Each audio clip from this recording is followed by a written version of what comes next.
Good afternoon, everybody, and welcome to today's Liverpool Leaders event. I'm Susie Thompson, and I'm the Director of Development and Alumni Relations for the university. Thank you all so much for joining us today.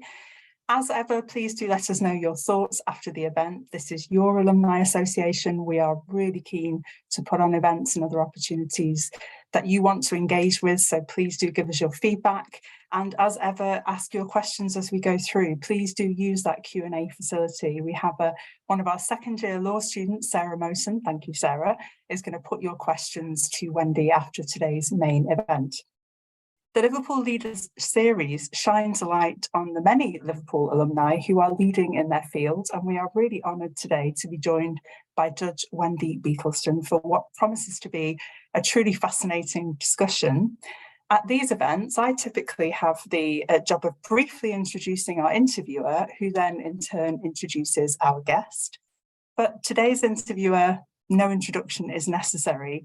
So if I can crave your indulgence, I would instead like to take the opportunity to pay brief tribute to our very own Liverpool leader, Dame Janet Beer, who retires at the end of this month. Janet has been our Vice Chancellor for 8 years, having joined as the university's first woman Vice Chancellor in 2015. During her tenure, Janet has transformed the university by increasing the representation of women at senior levels. 44% of senior leaders are women, and 60% of the senior leadership team are women, something which I know is a huge matter of pride for Janet. In 2010, only 12% of our professors were women, and by 2020, that percentage had increased to almost 33%. So it seems particularly fitting that we have an all-women lineup today. I know Janet wouldn't forgive me for talking too much about her during what is Wendy's event, but when we announced Janet's retirement earlier this year, we were overwhelmed with wonderful messages from our alumni community. So thank you very much to all of you who took the time to write.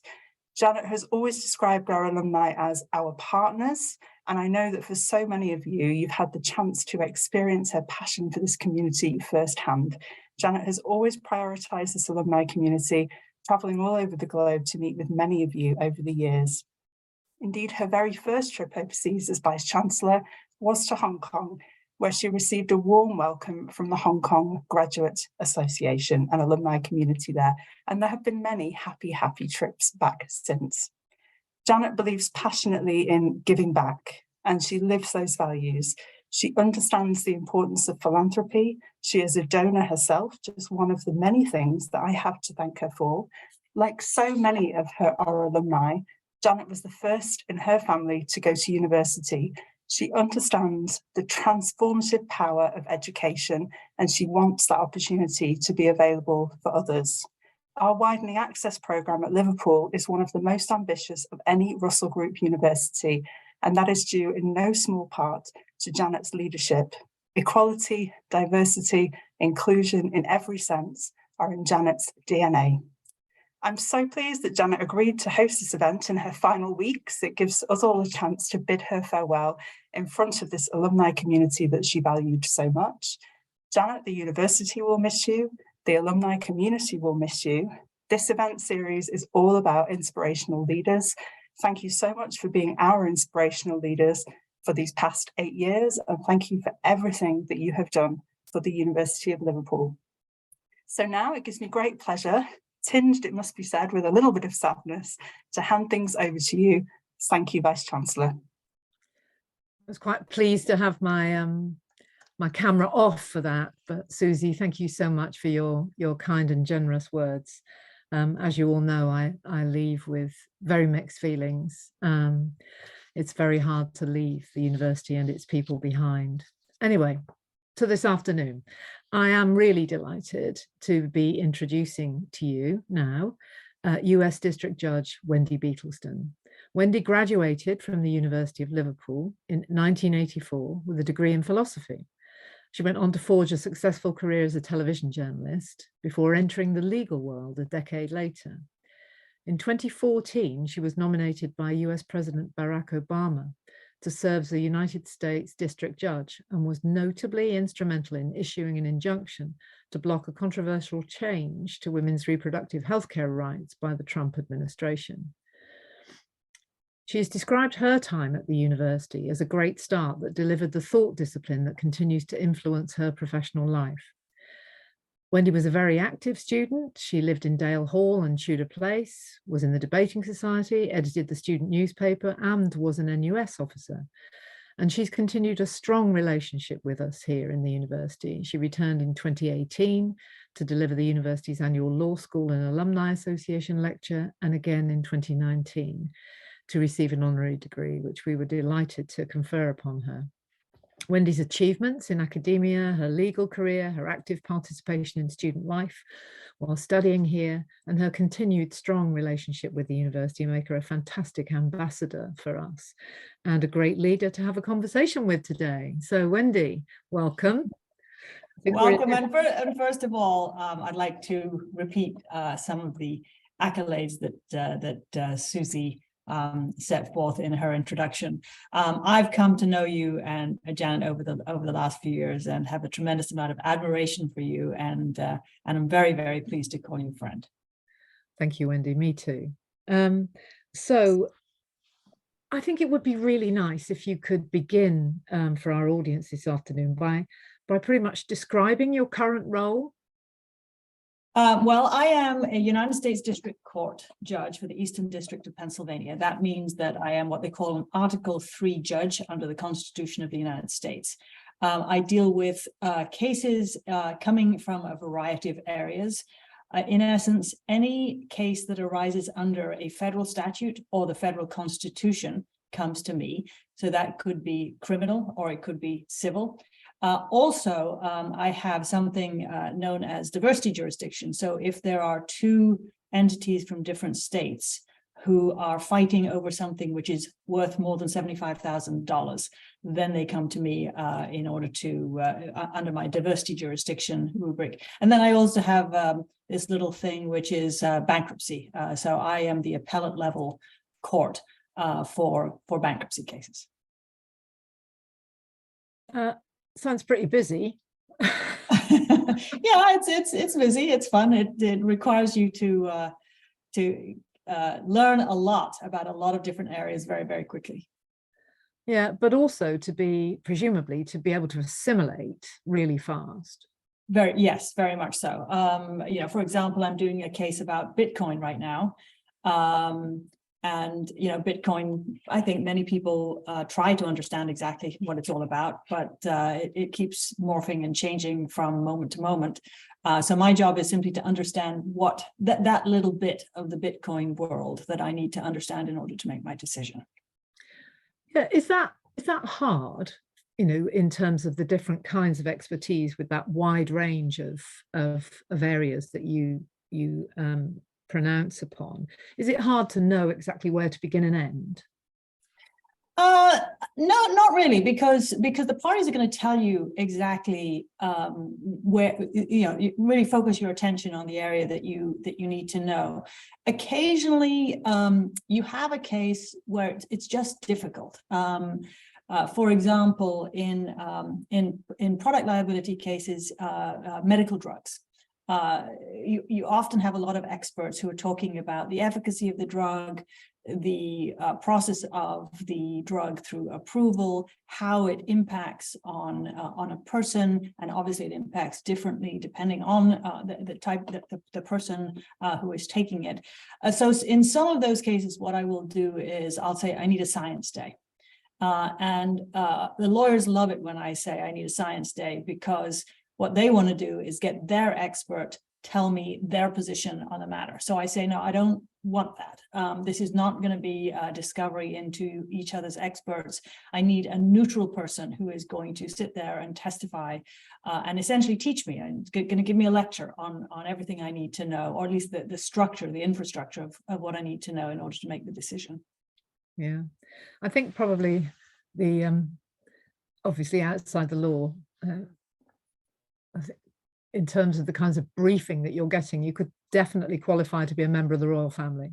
So it's a kind of briefing that that they get before they shake somebody's hand, or well, you see this this binder here behind me. Yeah.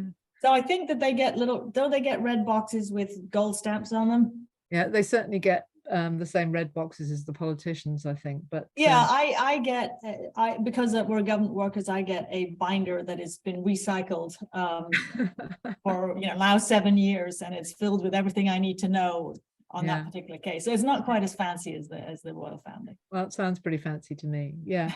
So can I take you back in time then? Can we go back to the moment that you decided to choose the University of Liverpool, and kind of ask you why? Why really?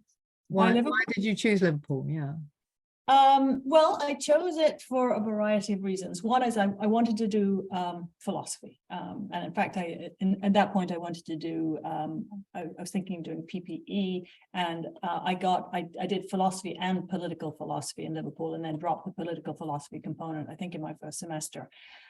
So certainly it was because the university had a very good department in the area that I was interested in, but also because I felt that I was way too coddled growing up. And I felt that I needed to sort of see sort of a grittier side of life. And at that point, Liverpool was not like it is today. There was 60–70% unemployment. A lot of the buildings were crumbling. The city had run out of money. And it was not there was the whole Carnatic environment, which was protected. But you had to walk from Carnatic through the park through Toxteth to the university. And certainly I wanted to understand what that kind of life was. I mean, that is such an interesting answer, isn't it? For most people, it would be counterintuitive to come to a place that was in such trouble, but Liverpool in the 80s was in serious trouble, and you're like, bring it on, I want to have a look at this. So did it make you unusual amongst your fellow students? I don't know. I think, well, actually, now you put it that way, it is sort of what I've come to learn about myself is that, and other people, and I didn't know this about other people, is many people walk away from difficult situations. I don't know why I do this, but I walk, as soon as I see a difficult situation, I walk right towards it because I want to figure it out. I want to understand why it's difficult. I want to make it not difficult. So maybe that was the one of the first manifestations of that peculiar characteristic that I have. And it sounds like you've ended up in the perfect career for that person. Maybe so. Yeah. Yeah. In terms of what you left Liverpool with, for instance, are you still in touch with your peers? And well, I was very involved with the Guild of Undergraduates, and there were a group of us who were very involved. So we're now all over the world, and certainly all over Britain. So it's difficult for us to keep in touch, physically meeting, but Facebook was amazing because Facebook immediately allowed us to connect with each other. And some of those folks who went through that time with me are still my Facebook friends, and we send Christmas cards to each other and still have a great deal of affection for each other, I think. Yeah, the friends you make at university are often the ones that stay with you. Yeah, certainly true for me. In terms of the degree that you did, you chose philosophy. So what did that do for you, and how did that kind of set you off on the career journey that you followed? Well, one of the reasons I did philosophy was I'm actually going to go back because I want to amuse people at least. I'm going to go back to one of the reasons I decided on philosophy, and one of the big supposedly mistakes I made in life, because I think it's sort of it provides an interesting perspective. So when I was in sixth form, I decided wouldn't it be cool to apply to Oxford? And I was in a school where nobody had ever gone to Oxford before. And at that time, and I don't know what it's like right now, you had to do all these exams. It wasn't O-levels and A-levels. It was some special exam. So I went to my headmaster and said, I'd like to do this. And he said, no, you can't. I said, why? And he said, because we don't have any people who can help you with the exam. I said, don't worry, I will figure that out. Can you just give me a place that I can do this exam? He said, fine. And he put me into a closet somewhere. And you could choose what you wanted to write about. And I decided I was going to do English because I didn't have any tutoring. And I know that many schools do have tutoring. I thought, well, I can wing this. I can just make stuff up about it. I've read enough books. I'll just figure it out. So that's what I did. I figured it out in my broom closet and wrote for many, many hours about English, and applied to Oxford for PPE. And when I got into the room, and it was full of dons and wooden skirting boards and all the rest of it, they said, well, what do you know about philosophy? And I said, nothing. That's why I want to learn about philosophy. And they said, well, what do you know about politics? And I said, well, you know, I read, but I really don't know much. And what about economics? Nothing at all. And they looked at me like I was slightly crazy and said, well, how about if we were to offer you a place in English? And I was, I don't know, I'd never been asked a hypothetical question before, so I didn't know what they meant. And I said, no, I want to do philosophy, politics, and economics. So going back to, you know, why did you choose philosophy? I chose philosophy because I knew how to do English and I wanted to think in a different way. Oxford turned me down, and it was fine because then I went to Liverpool and it was wonderful. But what I wanted to do with philosophy, politics, and economics, and what I did do with philosophy, is find that there are different people think in different ways. In English, you think in one way. In philosophy, there's sort of there's an epistemological element about it, but there's also a normative element about it. And once you bring that into all the various ethical things that you've learned in life, it suddenly opens up a way of perceiving the world and a way of handling the world. And then the classes in logic helps you deal with things in a rational way. So learning philosophy and learning all those precepts really helped me as I went through my career and figure out the different ways that one has to approach things when one is doing the various the different pieces that one needs to do in order to get one's jobs done. So, I mean, you kind of describe it as foundational, really, in terms of how you think, how you learn to think, and then how you deploy those modes of thinking. So in your first career as a TV journalist, so talk to us about that. How did it go? Why did you give it up? Well, I had my first job was with the BBC. I was a news trainee with the BBC, and that was awfully fun. We essentially got, you know, I worked in radio and TV. We went to Europe. We learned all sorts of fun stuff. Then CNN approached me. It was a new at that point, and they recruited me to Atlanta. And I realized that American TV is just different than British TV. It's more about entertainment rather than education. But I spent another 4 or so years, and then realized that this just wasn't somewhere where I could spend my life. It just wasn't a career that I thought could sustain me. So it had an interest in going to law school and applied to law school and went on from there. So that's a big, I mean, it's a big change, and law is a huge undertaking at that point, especially in a system that you hadn't grown up in. Yes, it was kind of crazy, but okay, so it's all been very logical up to now. It's all been very, you know, well, I had these very definite reasons and these very definite, you know, determinations to do particular things. So where do you think the law piece came from? Well, I had actually said to my father, probably when I was about 16, I said, I'm really, you know, interested in this law thing. And he said, so I had grown up in Nigeria, and then we'd come to England, and my mother's American. So I moved around the world a lot. And he said, if you become a lawyer in Britain, then essentially you will be a lawyer in Britain, and you can't, you know, you will be in England. And I thought that would be fine, but he thought at 16 I shouldn't be making that kind of decision. And so I decided against it. And so when it became clear to me that I wasn't going to be, I just didn't want to sustain a career in journalism, then I went back to my 16-year-old self and decided to follow law.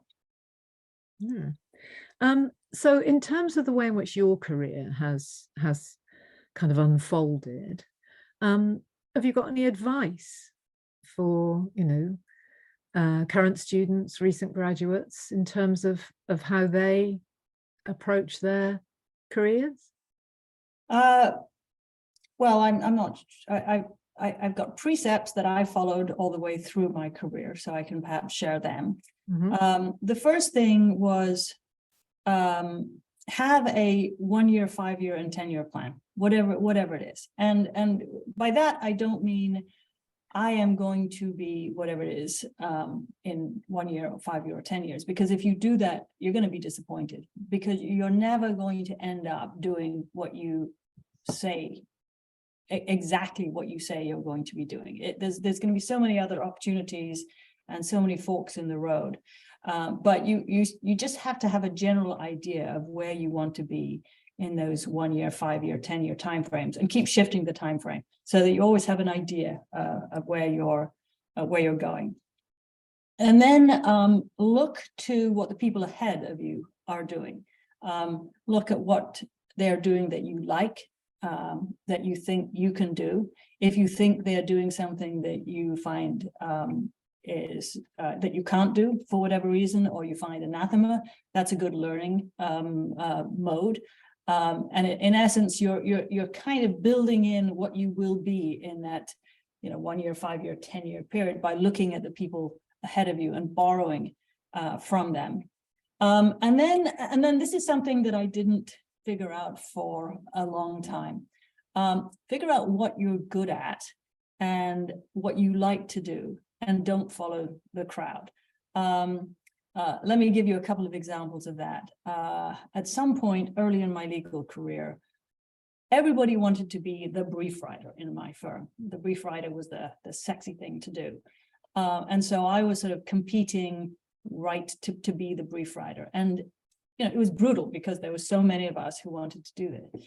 And my husband said, "Why are you doing this? Because if you compete at the hardest place, then someone's going to lose, and it may be you, it may not be you, but you're putting so much energy into competing. Why don't you just step aside and find something that will make you walk up the edge of where everyone else is fighting over here, and then you can step back in front of them." And that was kind of mind-blowing to me. I'd never thought about doing that. So I thought, well, how can I do that here? And I was on a team of a massive antitrust case, and I had been looking at all the documents of one of the defendants. And there's some lawyers on this call. We had to do depositions, that is, interviews under oath of some of the people that belong to this company. And all the depositions were in New York. And I realized on the train up to New York that my partner, really, as in the partner, the law partner on my case, who was on the same defendant, hated to go to New York because he had a lot of dogs and he'd have to leave the dogs. So on the second deposition, I said to him, you hate to come to New York. I know all these documents really well. Why don't I do these depositions? And he said, "Oh, okay." And depositions are usually, you don't do depositions until maybe the 4th or 5th year. And I, at this point, was in the beginning of my 2nd year. And so I did 30 depositions. So I became deposition gal, while everyone else was, fighting to be brief person. So just in changing my perspective on what was the thing one should be doing, I came out ahead of everybody else who was fighting a different game. But part of that is recognizing also what you're good at. Yeah. Yes. Yeah. Yes, and I think that's so. If you think about what you're good at, sometimes people think about it in a very concrete way. you know, I am doing good at doing this job, or I am doing good at doing that job. But if you think about it in terms of your drivers, you know, what is it? And the way I think about it is, you know, you want to fire on all the cylinders that you have.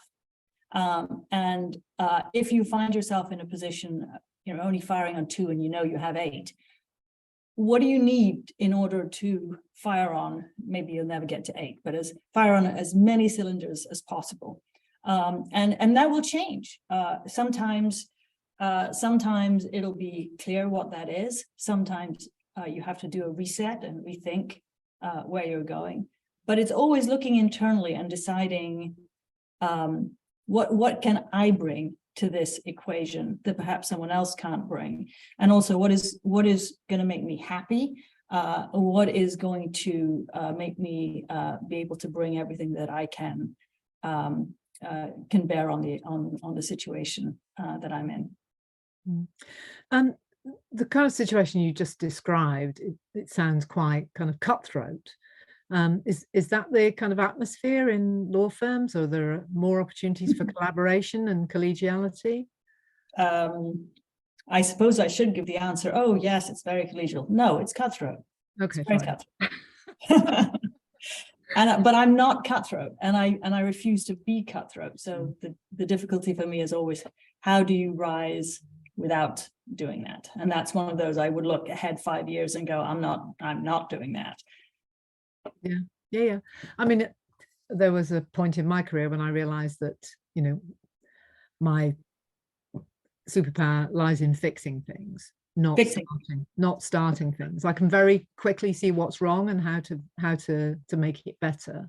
But at various points I've been approached to do kind of university startups, basically, either in the UK or elsewhere. And I know that that's not me, because I like, you know, to work out the culture, you know, work out how to improve it, what needs fixing, etc. And it sounds like you carry out a similar set of calculations, but, you know, designed to take you toward, you know, developing, progressing. Right. It's if you try and do something that you can't do, or you're not particularly good at, then you're not going to be happy. You're not going to add as much to the team as perhaps someone else could, who has a better skill set for that particular thing. And I do think that's a really hard thing to learn, because if someone says, hey, do you want to lead this particular project, and you know that you're not the best person for the project, but you really like the idea of being named to that position, it's very hard to say no. Flattering, right? It feels like a failure. But after a while, you realize it's not a failure. It's just you're trying to maximize.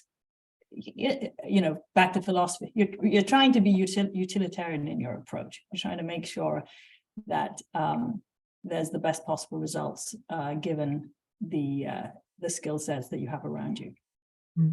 There are some quite complicated questions coming in from the audience, but I'm just going to ask a couple more before I invite Sarah to come in to pose those to you. But I do, if you can kind of even begin to answer this one, what's it like working as a judge in the US at this particular moment? Well, I think let's talk just about federal judges. And I think you've got to divide things up between the Supreme Court, appellate courts, and my court. So the Supreme Court is, I'm not going to talk about that. You've all read about it. You know, it's difficult, and you know the debate that is occurring around that. The appellate courts are closer to the Supreme Court, but if you think about it, they only get only about 2% of the cases, if that, of the cases that I decide go up to the Circuit Court for appellate review. And so if you look at what they are doing, they are they have the same issues to a lesser extent than that the Supreme Court is dealing with right now. When it comes to the district courts, it's my court, the trial courts, 98% of my stuff, I make a decision, nobody appeals it. And yes, the decisions that are being made by the Supreme Court are going to impact on some of the cases that I do. But if there's a decision that is made, that doesn't mean my world has changed. It just means if I'm presented with a case like the case that was presented to the Supreme Court, my world has changed with respect to that particular legal issue and that particular fact pattern. And that is not usual. I would say that the biggest issue that I have, and it always, I think it ceased to surprise me, is, and I'll give you one example. I was at a conference recently, and someone essentially indicated that they believed that we were all part of the deep state, and that we were, you know, making decisions based on our political preferences and all the rest of it. And why didn't we follow the Constitution as the founders decided it? So there was all this, you know, stuff. And so I decided this was a person who was very far on one particular political persuasion, and had not talked to anyone who was not in that particular political persuasion in any in-depth way. So I just decided to engage and talk about what I did, how I did it, the precepts that guided me. And they were, I think, pleasantly surprised, because they really did think that we were all sort of corrupt politicians doing whatever we wanted to do. And so I find that I was surprised when I would have those conversations. Now I seek out those conversations, because I think when they have a conversation with a real live federal judge, and I talk to them about what we do and how, you know, I have very right-wing people on my bench and very left-wing people on my bench. And if you read our opinions, you maybe on the very, very, very fine outer margins, you might be able to tell the difference. But for the most part, we're just, you know, we're dealing with cases in the way that we need to, which is, you know, evaluate the precedent, evaluate the facts, evaluate the law, and then make the decision. Yeah. So that, I mean, that is really interesting. So what you're talking about is the fact that, you know, your stability is provided by the law and by case law and by, you know, interpreting the law, not by importing personal opinions into, you know, into your judgments. Now, somebody who doesn't ever move outside their own kind of frame of reference or belief system, you know, doesn't engage in conversations, doesn't listen to news from, you know, from a different channel or whatever, sometimes they are unable to hear, you know, the rational explanation. You know, we've all come up against these people, but I suppose in a court of law, at least, you do have the power to deliver a judgment, which is very different from, you know, from the processes of everyday life.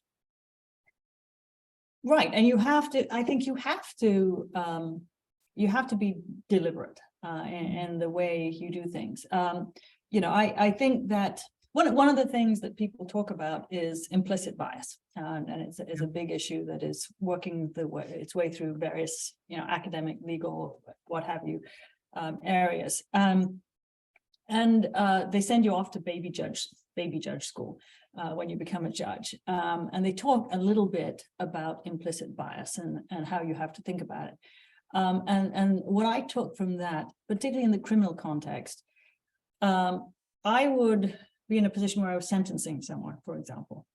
And I sentenced people from everything from ID theft to drugs, to guns, to pornography, to, you know, like the whole thing. And I would find that as I was going through the process of sentencing, and it's a very procedural thing, I would find that I would have a gut feeling, either empathizing with the defendant, or feeling sort of very, it just sort of annoyed at the defendant, or whatever it was. Just if I had a feeling that I didn't understand why, because it was just sort of there, I would get off the bench. And I would sort of take myself in hand and say, okay, why are you feeling that way? And does it have anything to do with your job as a judge? And I would be able to surface where it was coming from. I'd have to sort of look at my childhood, look at, who I was, why I was thinking that way, what is this kind of person? And essentially I would have to evaluate myself and my this feeling, and then put it aside. And once I put it aside, then I could go back onto the bench and I would deal with what I had in front of me. And that is, I think that most judges do that, at least if they didn't used to do that. We've all been trained very carefully on that particular concern.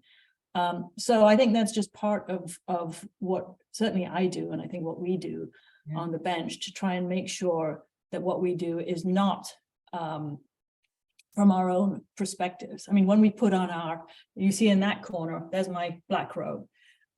In Britain, you have these wonderful judges have red robes and gold on their robes. We just have black robes, on the theory that you put on your black robe and you become justice, and you as a person disappear. So that's what you're trying to do when you're on the bench. Yeah. I mean, I guess the equivalent in terms of the law in our world, in universities, is evidence. We try and make all our decisions based on evidence. We love research, we love evidence. But also, and I say this, have said this in every graduation speech, in academic life, it is incumbent upon us to disagree well, to hear out the other person. And if we cannot, agree, then we need to disagree well. That is it's the essence of kind of civilized discourse. So, it is a very, very interesting, notion that if you start to feel something, you have to take yourself off and kind of, that's not happening. I'm not doing that. Yeah, it doesn't mean you get rid of it. It doesn't mean you can't get rid of it. But no, absolutely. But you don't want it to play in, and that's it's like the epitome of professional, isn't it? So anyway, there are now 10 questions backed up. So at that point, I'm going to invite Sarah to join us on screen, and Sarah, for you to become question suprema. Hi everyone, thank you very much, Wendy. That was really insightful for us current law students. So we have a question from Laura. She mentioned product liability. Do you think House Committee on Oversight and Reform documents released about oil co-execs not having clear plan to change course open up way for lawsuits? So I feel that question might be really focused on what's going on in Britain, because there was a lot of it I didn't understand. So some documents have been released.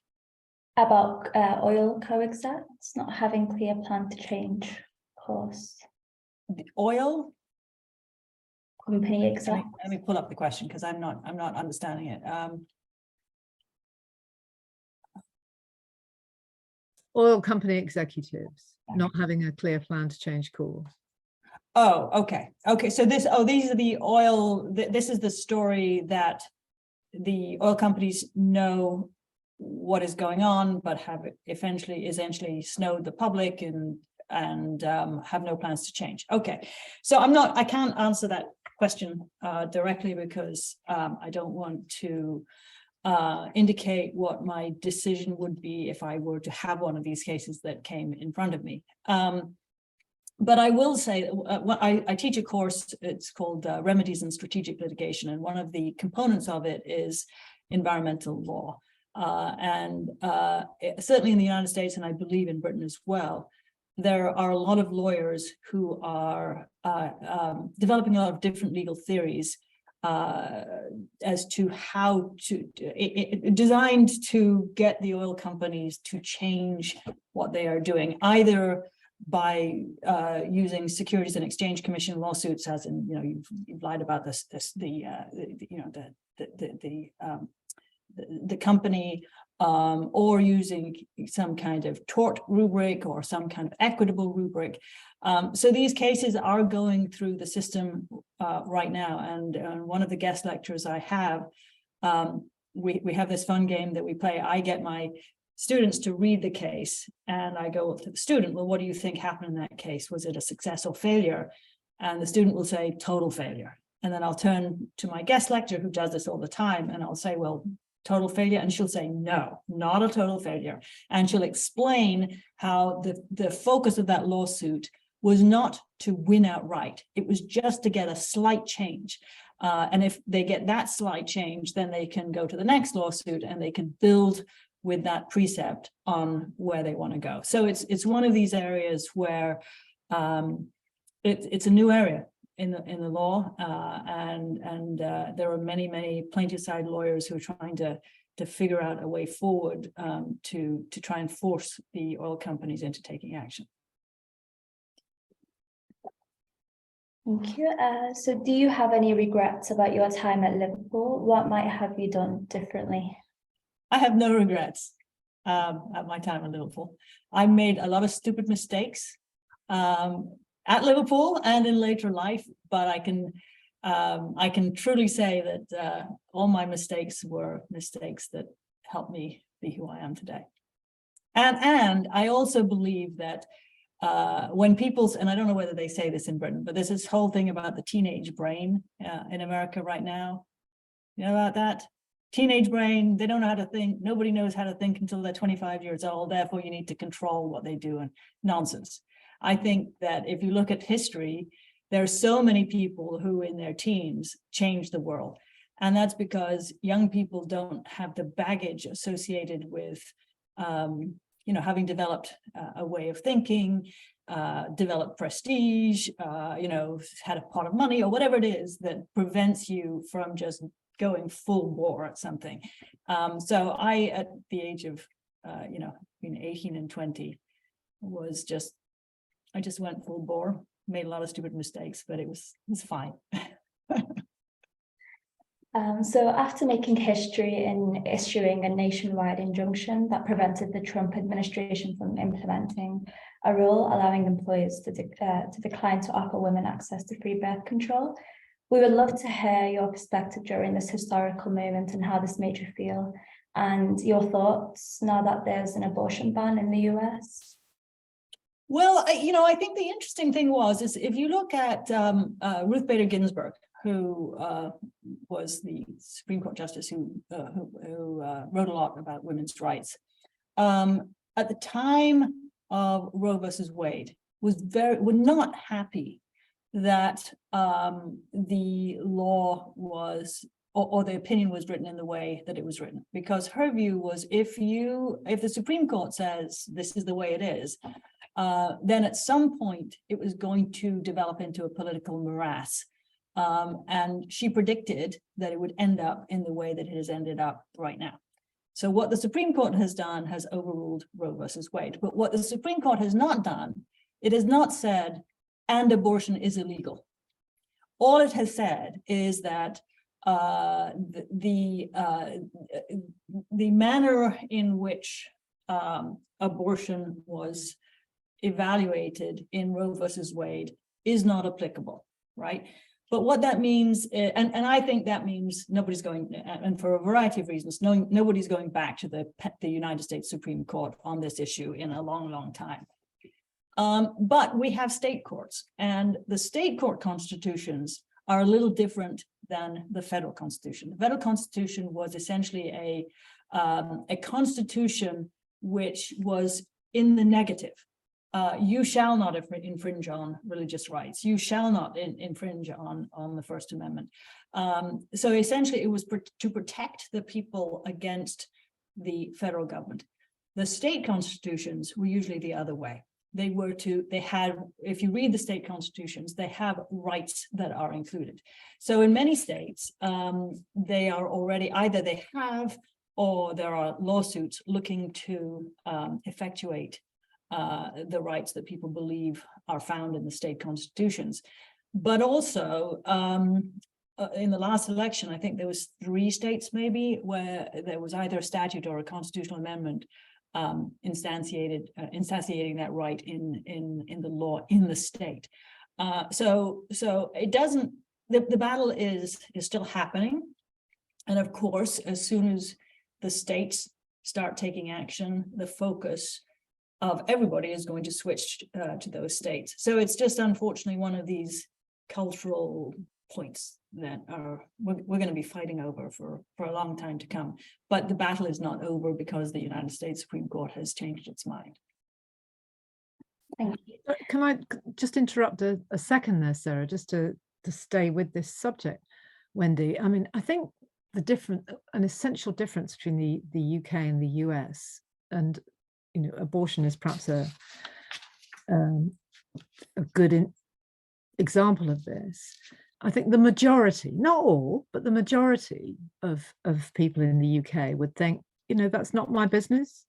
That's the woman's business to be thinking about. But in the US, it's so a matter of kind of belief almost, and fundamental principle for some people. It's just I think that there's a bigger notion of what's private here than there is in the US. I mean, having lived in both places, what do you think?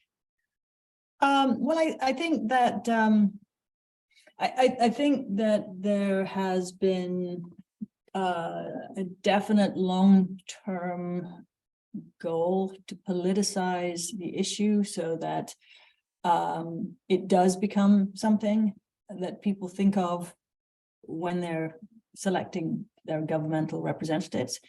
So I think that certainly plays out a lot.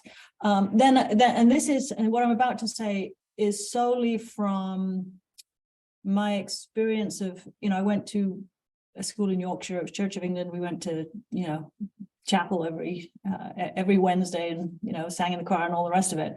And English religion tends to be of a much gentler kind than America. And I think in America, religion is just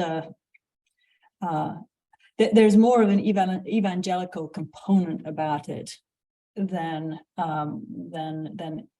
certainly Church of England anyway.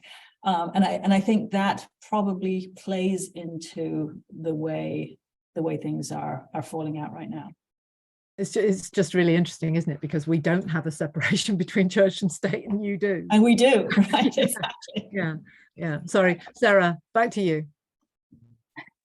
So Leon's just asked, what are the discussion amongst US magistrates about the famous lack of fairness of the US system and how to remedy it depending on ethnicity and wealth? Okay, I don't fully understand that question. About the famous lack of fairness of the US, how to remedy it. Okay, I need to understand what this person means by the famous lack of equity. What is that? I'm not sure. I'm not sure what that means. Famous lack of fairness. I mean, I think perhaps a perception amongst some people that you can buy justice in the US. Oh, okay. So that's my guess. So if I take it that way, I'm going to put it into the criminal context. So I think that what is being said is that if you have a good criminal lawyer, you can get off. Is that sort of what the focus of the question is?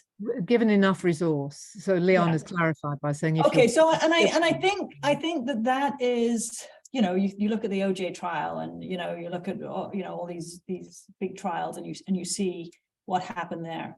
But let me tell you my perspective. Most of my criminal defendants cannot afford lawyers, so I appoint them. If you are, you have to have a lawyer.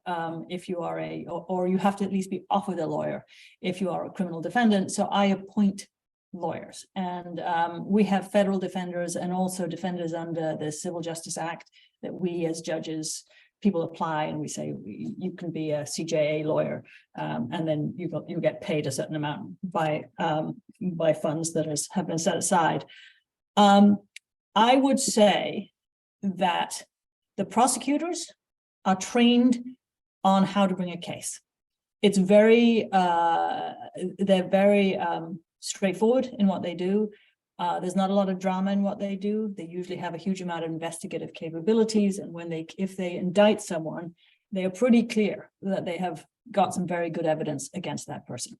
So when a federal defender or a CJA lawyer is appointed to represent a defendant, and these are indigent defendants, these are people who have no money, who just can't afford their own defense, they know they are battling uphill, and as a result, they are actually the best lawyers in town, even though they get paid the least. And here, let me give you an example of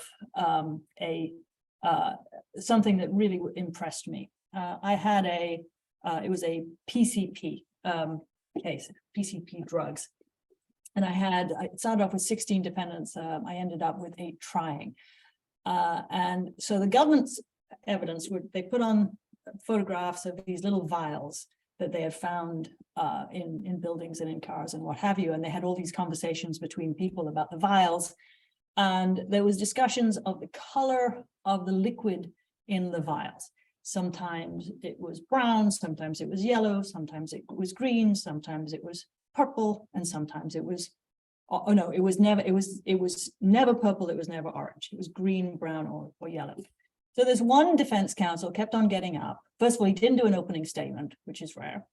Then he really didn't do a lot of cross-examination, but every now and again he would get up and say, and okay, you just had that was my client on that phone call. And the agent would say, yes. And he would say, and you were talking about drugs, right? And he'd go, yeah. And what color were the vials? Oh, they were purple. And what other color? They were orange. And that's what he would do. That's all he did for 6 weeks. And I thought, what is that about? And then he gets up at the end and he says, okay, ladies and gentlemen of the jury, this is a case in which the government has indicted my client in a PCP conspiracy. Now, I will tell you that my client is a drug dealer, but what he deals in is cough syrup. And you will hear that the only evidence against him, whenever he was on a phone call, he was talking about purple and orange vials. That is not the color of PCP. And that's what the agent said. PCP is brown, yellow, or green. So there you have someone the lawyer was not paid very much, was against the United States government and all the investigative forces of the United States government, but was smart enough to figure out what the situation was. So I understand that people see the big cases and they go, oh, they can buy justice, and maybe at that end, I don't know. But in terms of most cases, they have really good lawyers, and the lawyers are fighting hard for them. So Mike has just mentioned, like you, I edited the student newspaper in Liverpool. Those some years before you, it taught me a lot. What did it teach you? Editing the student newspaper? Mm-hmm. Well, it told me, I got my first job in the BBC pretty much because I was editor-in-chief of the student newspaper at Liverpool. And it also taught me how to write. With the other folks that I was working with, we all had different skill sets. I learned from one person how to essentially create a story. There was a guy called, I think it was Egon Ronay. He was Janet, you're nodding your head, the food guy. He became a famous food critic. Yeah, anyway, so one of my colleagues had written to him and said, come and evaluate the food in the student cafeteria in the Guild of Undergraduates, and Egon Ronay came, and so we had a whole splash about that in the newspaper. So I learned that you can create stories. But I also learned other things. I had one of my friends was brilliant, and I needed an articles editor. And I said, will you be articles editor? And she said, no. And I said, please. And she said, yes. And she was a terrible articles editor. And I think that I had assumed that because she was my friend, she was brilliant for all things. And she went on, became an academic, wrote some fabulous books, but was not, just didn't have what it, didn't have that journalist gene. And so I learned very quickly that just because I adore someone, that doesn't mean they can do everything. So the next question is, philosophy helps critical thinking and reasoning. Do you have any views on the apparent increase in some areas of life, including universities, of groupthink or lack or rational debates and cancel culture? Hey, you know, I have been, because of that, in that national injunction contraceptive mandate opinion,